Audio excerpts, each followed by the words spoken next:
ఈరోజు మెదక్ మండలం ఎంఆర్ఓ కార్యాలయం ముందు వ్యవసాయ కార్మిక సంఘం ఆధ్వర్యంలో పోడు భూములకు పట్టాలు ఇవ్వాలని అట్లనే రెవెన్యూ భూములకు పట్టాలు ఇవ్వాలని చెప్పి ధర్నా చేయడం జరిగింది.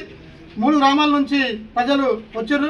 3 గ్రామాలలో పాతూరు గ్రామంలో 131 సర్వే నెంబర్లో రైతులు ఎస్టీలు చాలామంది కబ్జాలో కాస్తులో ఉన్నారు. వాళ్ళందరికీ నిజంగా 131 సర్వే నెంబరు పోడు భూమి అయితే పోడు హక్కు పత్రాలు ఇవ్వాలి, లేదు రెవెన్యూ భూమి అయితే పట్టా పాస్బుక్లు ఇవ్వాలని చెప్పి వ్యవసాయ కార్మిక సంఘం డిమాండ్ చేస్తూ ఉంది.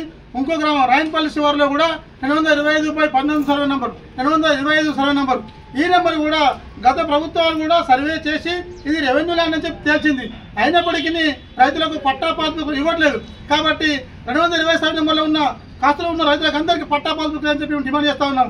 దాంతోపాటు 229 సర్వే నెంబర్ కూడా అది పాస్ట్ అని చెప్పి రైతులందరినీ భయపడతో గురి చేస్తూ వాళ్ళందరూ లేపేయాలని ప్రయత్నం చేస్తున్నారు. కాబట్టి 229 సర్వే నెంబర్ కూడా సర్వే చేసి కాస్తులో ఉన్న రైతులకు అందరికీ నిజంగానే ఫారెస్ట్ అయితే పోడు హక్కు పత్రాల ద్వారా హక్కు పత్రాలు ఇవ్వాలి, లేదు రెవెన్యూ అయితే పట్టా పాస్బుక్లు ఇవ్వాలని చెప్పి మేము డిమాండ్ చేస్తున్నాం.